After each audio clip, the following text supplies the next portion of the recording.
Okay, this will be a video demonstrating how to braid a 7-loop triangle braid, what I call a triangle braid. It's a wedge-shaped braid with a flat base, a sort of a flat bottom that ends up looking kind of similar to the D-shaped braid, and a beveled top that, in the case of the D-shaped braid, is rounder. It doesn't really show in this braid with this color pattern, but it's sort of a wedge shape. It's like a blunt triangle, really.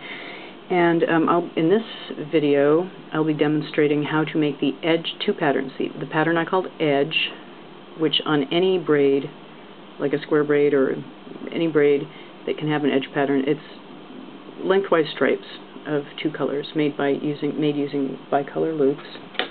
And also how to make the 1 loop, what I call the 1 loop wrong pattern. Let me bring this over here. In my sample book for this is actually a 9-loop version. We'll be doing a 7-one. It begins with edge, the pattern I call edge, and then it changes to the pattern I call 1 loop wrong, which is a really pretty pattern. I think I have some samples of. These are all triangle braids. What's the one? Oh, these ones. Here's the same pattern in a 5, a 7, and a 9 loop braid. Edge, beginning with edge and morphing into what I call 1 loop wrong. And we'll be doing the middle one. I'll be showing the 7 loop version. Okay, so I'll also show how with this type of braid and a square braid, it really isn't that hard with V-fell braiding. It really isn't that hard to take it and pick it up and put it on your fingers in the right order, even if you put them down, not even on a comb. So I'll demonstrate that too. Basically, these loops, as long as you have them separated pretty clearly into the right and left, the ones that are coming up from the right and the left half of the braid, you take the left loops, spread them out, and the highest one coming out of the braid, the highest of all of them, goes on the index finger. The one coming out next, coming down the braid, goes on the middle finger. And the one coming out below that, the last one coming out, goes on in, exactly isn't the last one, goes on the ring finger. And the last one actually is coming through the other loops. This was the last one, and it goes on the little finger. You have to make sure they're going on with the right turns. You can kind of see that from the base of the braid too. Same thing on the right side. So my first loop, the highest one coming out from the braid, highest goes on the first finger.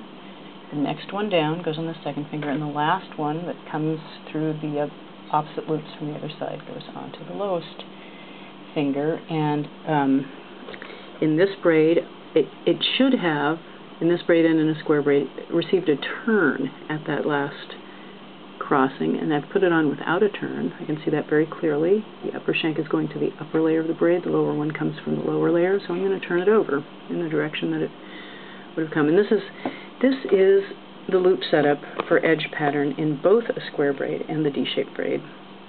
You start with all bicolor loops. On one hand, you have dark up, and on the other hand, you have light up. It doesn't matter which hand. It makes a difference up here, actually. If dark is up on the left, the leftmost stripe in this braid will be white, then dark, then white, then dark. It would be the opposite if I started with the opposite colors up, but the same pattern, edge. So this makes the edge pattern. For a triangle braid, this braid with 7 loops, as opposed to a square braid, you do not go through all the loops on the way to taking the index loop. Instead, you go through some of them. I think it looks, for the D-shaped braid, you go through the first loop or loops. For the triangle braid that I'll demo here, you skip the first loop or loops and go through the loops nearer the taken loop. I prefer skipping 1 and going through 2 for a 7-loop braid. You're certainly free to do the opposite. It would be I think the patterns end up better going through 2 loops. So on each side, I'm going to ignore the first loop, go through these two loops, and take the transferring loop by grabbing onto it from above, not from below and not from within. It looks better in the finished braid to turn it, more triangular, to turn it from the top than to turn it from the bottom. And for this pattern, it definitely needs a turn. So on each side, I'm going to do that. And I don't count, you know, well, I guess I count. I just basically get used to taking the two loops before the taken loop. So I don't even think about that loop. I just think about these two loops. So take that one, shift.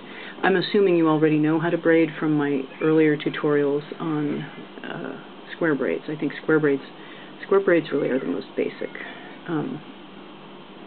They add up to a lot of other braid. They're a very basic building block for loop braiding. This triangle-shaped braid is a great variation of the square braid.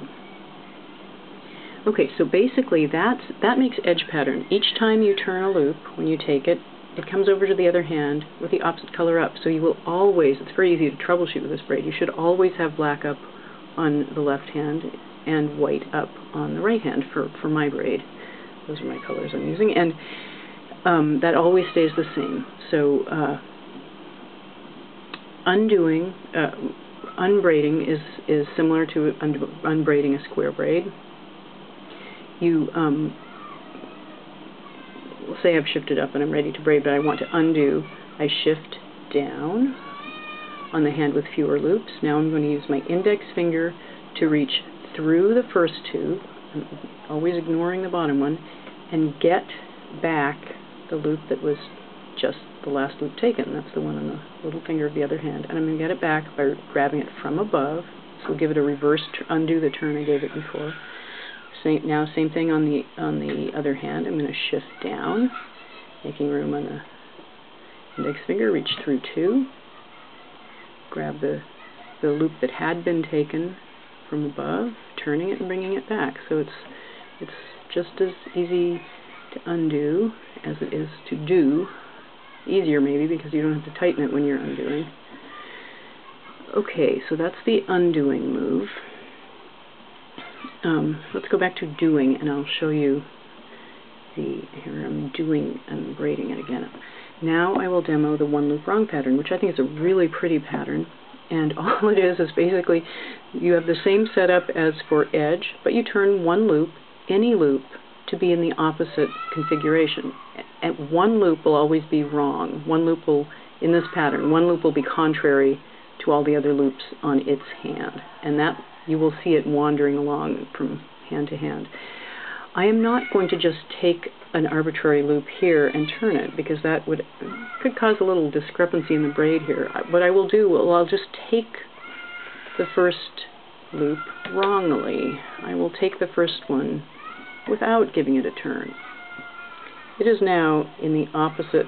It now has dark up and all the other ones have light up. Now I will just go back to regular braiding moves, doing them correctly. I'm turning each loop as I take it, and we'll see that one loop that's contrary rising up in the on the fingers of that hand. It's almost to the top. It's here now.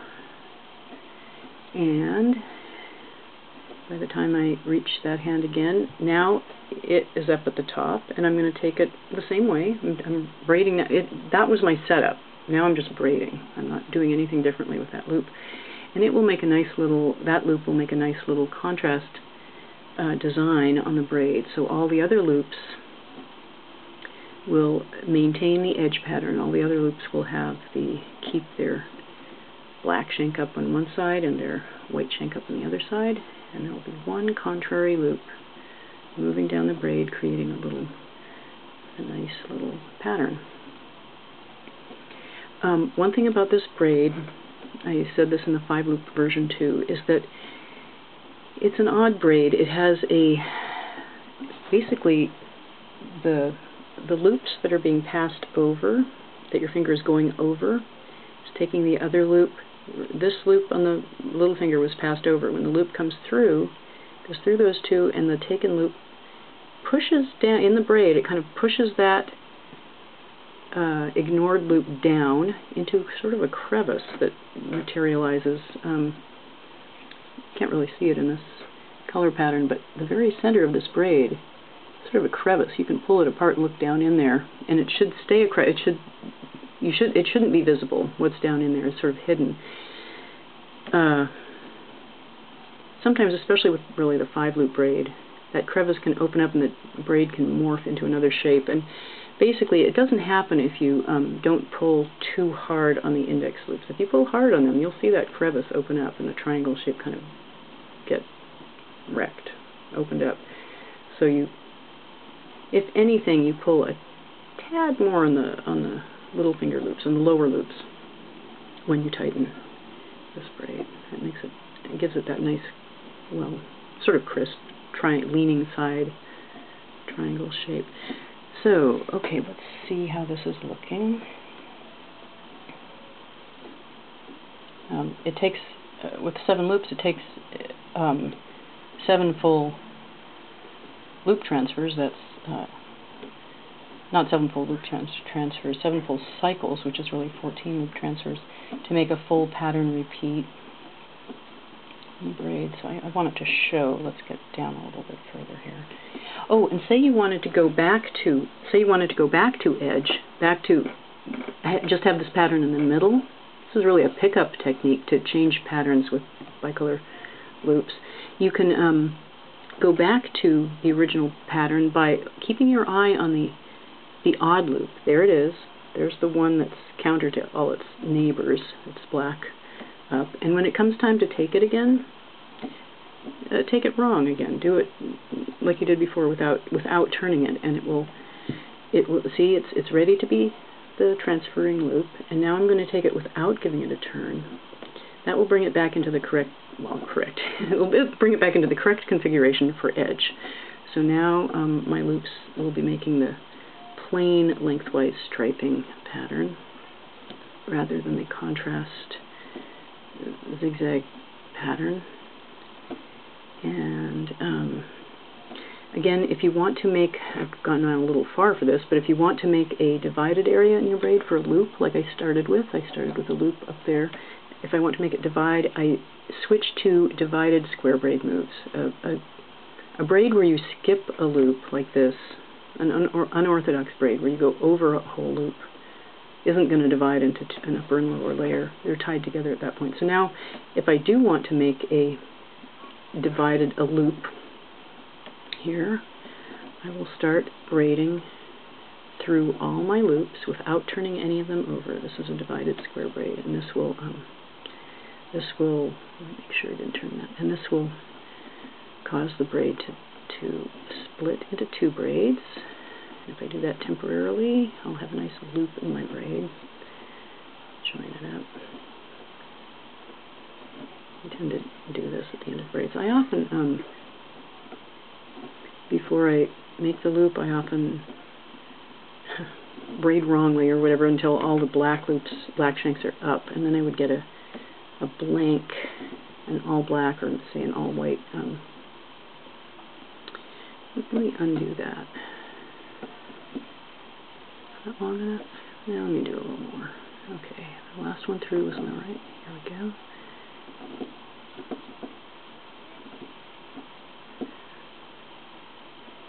Getting a little low down on my loops, but I want to show you how I end.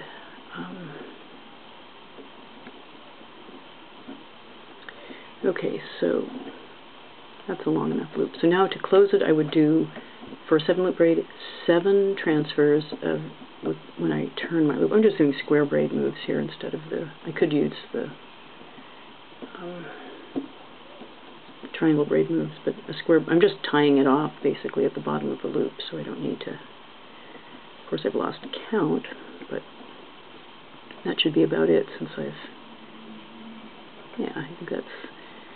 think that's 7. Anyway, I don't want to go too far down, so I don't have much room left to do it's a pretty large loop. I don't have too much left to do my little mini braids. Maybe I won't do mini braids at the bottom of this because I've braided a little bit far.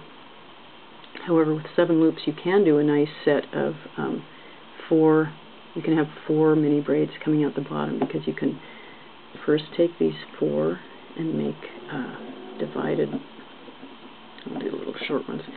With the 4 loops you can do, pull those out, with the 4 loops you can do a divided 4 loop braid to get 2 little 4 strand braids. The way I started with them with all white up and all black down, I'll have a white braid and a black braid. If I wanted a mix of colors, I could have, just before I started this, I could have turned one of the loops over and had a black and white braid on both sides. Normally, it's better to do this when you have more loop length left. So that's one set of mini braids on one side. I would, with this short loops, I might untie one to tie off the end rather than cut.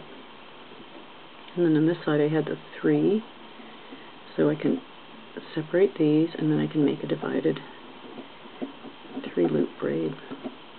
So I'll have 2, let me show you how this could really be of 2 colors if I want. So if I just start braiding like this, I'll have a black little braid on top and a white little braid on the bottom. But say, I want a mix, so I'll turn the first one and then I'll braid them this way, and both braids will be black and white. Now, you can play around like this. You can, with your little braidlets at the end, it's kind of fun to figure out how you want them to look. I don't think I ever really plan in my head. It's just whatever I end up with, I say, oh, how do I want my braidlets to look? Okay, so there's your 2 little braidlets.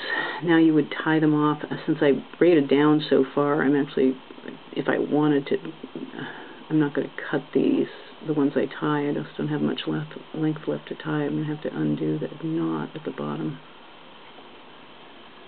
And then you cut the rest. So you can just tie off these 2 braidlets and cut them apart. At the bottom, it's the only reason I'm demoing this is that I think to me it seems sort of easier and simpler than tying a fringe, tying a tassel at the bottom. But then, well, it's a bigger knot. It's hard to get the tassel to look just right, and this usually looks okay. And it's pretty secure. I mean, it's a nice secure tie-off for the base of your braid. I mean, this whole thing would have to come apart, and this whole braid, I mean, all these braids, separate braids, would have to come apart before the bottom of the main braid came apart. So it's a pretty secure. Oh, here's a really long end I can use. That was my odd loop. When you start with 7 bicolor loops, one of them, the odd one, anyway, I have those 2 ends hanging at the top. It was a different loop than the others. Okay, so here, I'm just going to take this. Is that about the same length? I made this one a little longer. You can always undo. Yeah, that's good enough. When I tie these knots at the bottom, I always reach up, around, and down to do the knot, because then the strand at the bottom will pretty much hang down with the other strands. I do it twice, usually. And the second time I pull the knot just over the first knot and tie it right below it. Easier to see that on the white strands. I'm going to undo this too, just a bit. It's not right. So I'm reaching above, around. I'm way down here on the other side of the camera, so it's actually a little awkward. Second knot I pull just below the first one. Okay, and then you can cut the ends off, and you have, for a 7 loop braid, you can have 4 little braids at the bottom. When I do my no ends top, I do by doubling over the loops and doing a little twist, but if I'm not using embroidery floss and there's an odd number of strands. I do have 2 left over at the top, and if I'm going to be fussy, I'll take a fat needle and just hide them down in there, sew them down a ways, pull out the needle, cut, pull it, tighten it back, same with both sides. Okay, so there are your 2 patterns, edge and 1 loop wrong. Back to a little bit of edge. Here's where I made the loop at the bottom. Here's what it looks like on the back. It's pretty different on the back, and with bicolor loops, you don't see these this funny little herringbone back here with single color loops.